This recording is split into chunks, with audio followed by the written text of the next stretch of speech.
yeah, I'm just gonna get going with this one. Only thing that's concerning me is this thing actually has 200,000 kilometers. I mean, he says that engine's healthy. I mean, he made it here, so it's good. But if you start pushing with the bigger turbo, it's gonna be questionable. So I'm not gonna go too crazy. I know the fact that they're limited to 91 octane with like some 10% ethanol shell and stuff like that. So yeah, let's see how it goes. But I think that the most challenge will be breaking this loose without issues, and also putting modification to the ISR turbo kit. So again, the Evo and 8 and 9 turbo kits, they are they are not for the GenCoupe, but they made it to fit. So you need to clock the turbo and do little things. And it did have some missing parts here and there, so I had to come up with some of the bolts and nuts. All right, so it's about 2:30. Got the turbo out maybe a few hours ago. Honestly, it came out easier than I thought it would be. Nothing broke off or anything. O2 housing actually got separated too, which just makes me easier to just pull out one by one, because if you take them out together, it's just gonna be really hard. It's just gonna be really heavy. You have to bend over and pull out like something that's like 50 pounds, which is not that easy, and everything's in a way. So sometimes you'll see me undoing that or whatever. The BK2 usually is a bigger turbo, and when the manifold is integrated, so usually I just make a little bit more room with that kind of removed on the side. His turbo looks fine.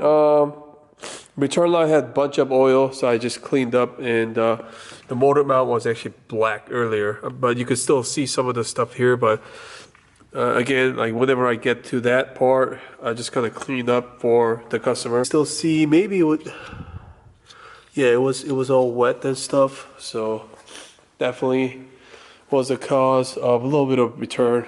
I mean, a little bit of leak. Also a little messy here. It's nice and warmer here, other than out there, just like some crazy weather going on right now.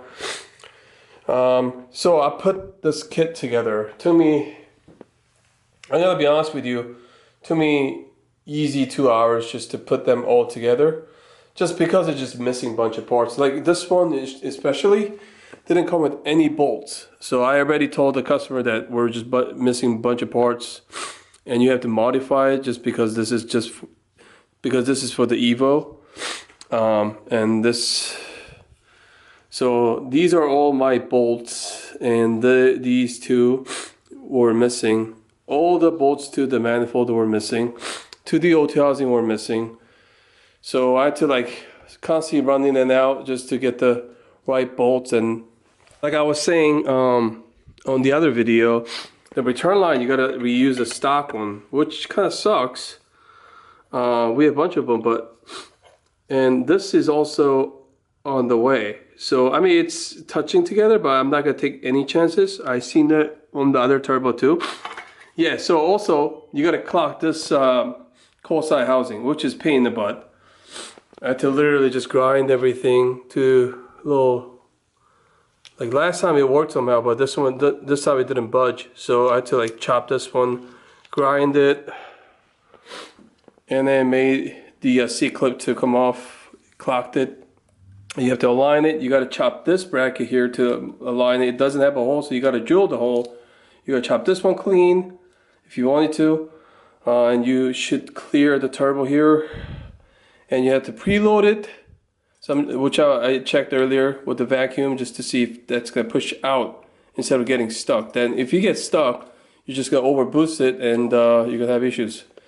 So just modification in general, pain in the butt. And if you don't know what you're doing, definitely you're going to have issues. That's why we had to charge another hour or two to install these things. And honestly, it took a lot longer today just because it was missing a bunch of parts. No one's fault. ISR had to ship like 3 different boxes separately, so maybe they forgot about it. Customer actually drop shipped it here, so not sure. But yeah, sorry about the mess over here. I'm just trying to get this over with. I'm gonna also spot weld all the bolts just in case. Again, like you could just break it off easy, but he's gonna drive back to Canada, and also I want this kit to last. So I'm gonna just do that real quick. Hey, Jake's here. As always. As always. We tried to put the car on the lift because we had to like patch up some stuff. Because when I was grinding the downpipe, I actually accidentally cut. I mean, there was no motor angle, so it just kind of went a little deep. So I could probably just like ignore it, but we'll put it in on. So I told, well, and we were waiting on this customer that's supposed to hear at 10, and it's like 10:40, 45, whatever. I emailed, called, and doesn't answer. And he'll probably show up out of nowhere like, oh, like nothing happened. But I told told Jake to set up the welder, so which he did. And we're betting right now. McDonald's coffee. Yeah, a coffee, just something simple. So he, to me this, so he's grounding the welder to the jack. I mean, which will probably work. I don't know, but we're just betting. I told him that it's not gonna work. But yeah, we'll see. I don't know. That's like, what's going on? Me. Oh. Oh. What? What the hell? What? What? People look at it. People. What the jack? Oh, this car probably is rushed as shit because the paint and all this to the jack, it should have sparked like this. That's crazy. All right, let's weld it then. I mean, Jake, you want to just start it up? I want to see how bad it is in the first place.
It is Monday. It's like 3 o'clock. Just pretty much had to deal with everything in the morning. Now catching up. Got the another Tomei car on the dyno. We were supposed to get this done last week, but the customer dropped it off a little too late, so we had other appointments and stuff, so couldn't do it. So now we're doing it. Probably the car's gonna smoke a little bit because the exhaust and some components still has oil in it, but it used to smoke up on the startup. So the turbo's fixed and everything's cleaned up internally. Everything's cleaned up, like the pipings and stuff like that. Nothing's leaking. so it's ready to go. I will just put on the side for a while, just because just makes that belt noise. I don't like it. Oh, it's this thing here. Yep. But the Tomei turbo, it just has all the stock components here, so we're not gonna push it too much. But he had no choice but going with the aftermarket turbo because his turbo was blown, which is right there. So just gonna make a custom tune. If he doesn't need the injectors, I'm just gonna stick with the stock ones so that we don't have to charge him. But most likely stock one will be fine, but we'll see.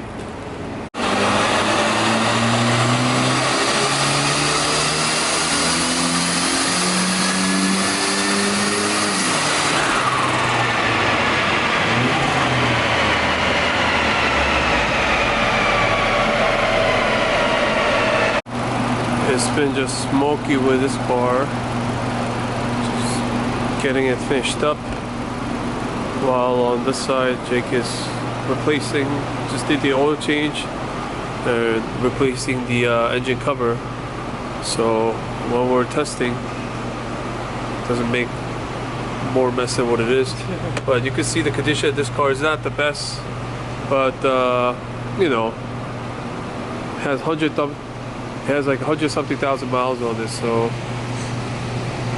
101, I think. huh? 101. Yeah. But again, like I was saying, 50-50 chance he'll blow up on the dyno. That's why we bought it for a test car. Worst case, you know, we'll just get another engine. But once you hit like 100,000 miles, you gotta do the timing chain and many things you need to do. Let me just check on this one too. Yeah, this one's a little loose too, but that's fine.